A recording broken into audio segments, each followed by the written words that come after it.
Assalamualaikum warahmatullahi wabarakatuh. Kita jumpa lagi dalam pelajaran sosiologi. Hari ini materi kita mengenai sejarah perkembangan sosiologi. Sosiologi didirikan oleh orang-orang Yunani kuno yang awalnya merupakan bagian dari filsafat sosial.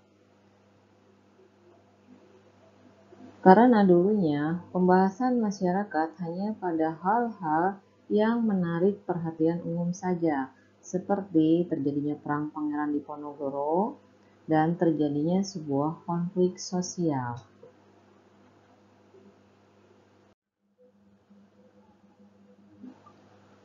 Dalam perkembangannya, pembahasan masyarakat meningkat lebih dalam seperti susunan kehidupan yang diharapkan dan norma-norma yang harus ditaati oleh seluruh anggota masyarakat. Sebagai contoh, kalian bisa perhatikan brosur berikut. Nah, menurut kalian, apakah brosur tersebut sudah memenuhi susunan kehidupan yang diharapkan dan sudah memenuhi norma-norma yang ada? Jawabannya adalah iya. Dalam brosur tersebut, dalam tata cara berpakaian sudah memenuhi norma tata cara berpakaian dan norma adat istiadat, berpakaian rapi, sopan, dan santun. Dalam kata-kata nyebut tidak ada kata-kata kekerasan, tetapi kata-kata mengajak dalam hal kebaikan.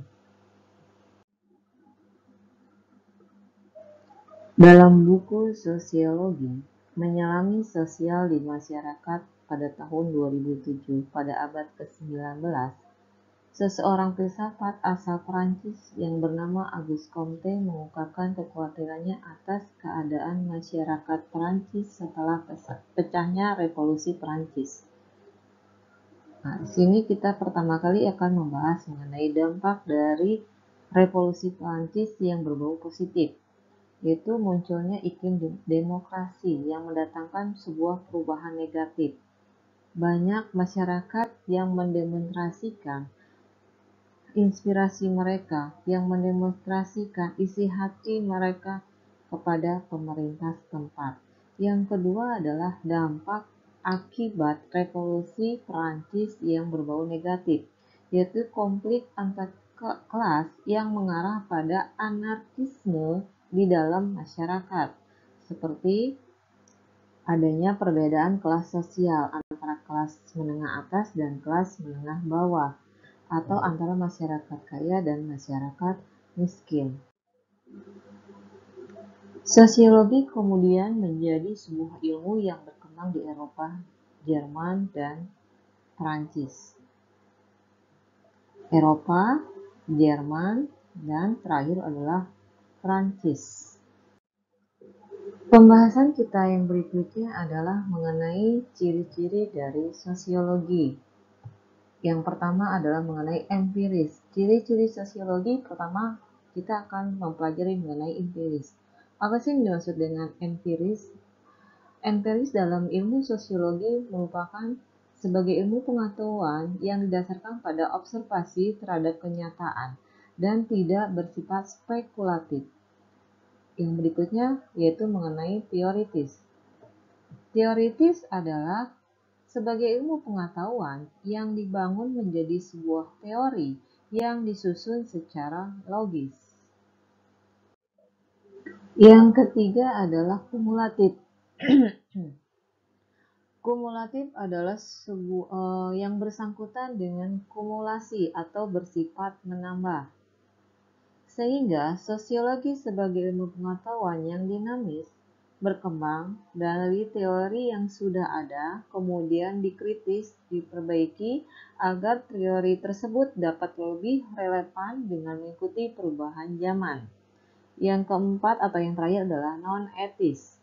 Non-etis yang dimaksud dengan non-etis ini adalah membahas suatu permasalahan sosial tanpa mempersoalkan nilai baik atau buruknya suatu persoalan. Pembahasan kita yang terakhir adalah mengenai ilmu pengetahuan dalam sosiologi. Pengetahuan dapat kita peroleh dari beberapa sumber, di antaranya 1. Kepercayaan berdasarkan tradisi, adat, dan agama, otoritas kesaksian orang lain yang masih diwarnai oleh sebuah kepercayaan, pengalaman indrawi, mata, telinga, hidung, dan kulit, akal pikiran, Dan intuisi adalah daya atau kemampuan dalam pengetahuan atau memahami sesuatu tanpa dipikirkan atau dipelajari. Jadi berjalan dengan sendirinya. Seperti adanya sebuah bisikan suara hati. Ini adalah jenis-jenis pengetahuan.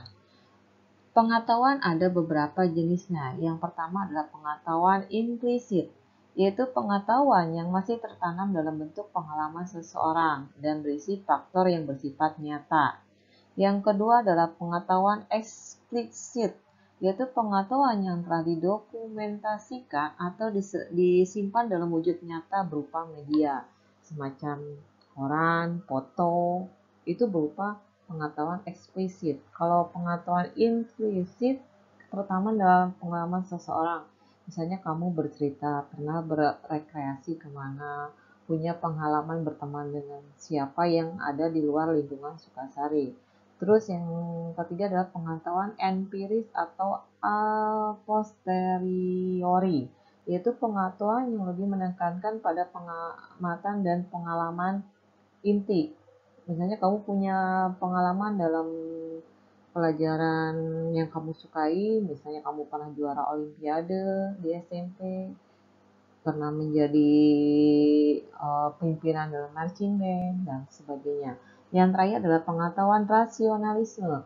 Pengetahuan yang diperoleh melalui akal budi, seperti pengetahuan tentang matematika, jago matematika nih misalnya. Terus kamu misalnya dalam pelajaran, kan berarti kelasnya IPS nih, misalnya apa yang kamu sukai? Oh misalnya Bu, saya lebih suka dalam bidang seni rupa karena suka menggambar, gambar-gambar yang kamu punya tuh cukup bagus dan cukup menarik. Itu yang disebut dengan pengetahuan akan rasional. Oke, sampai di sini pembahasan kita hari ini. Apabila ada yang ingin kalian tanyakan, Ibu persilahkan, Ibu buka rubrik pertanyaan. Terima kasih. Assalamualaikum warahmatullahi wabarakatuh.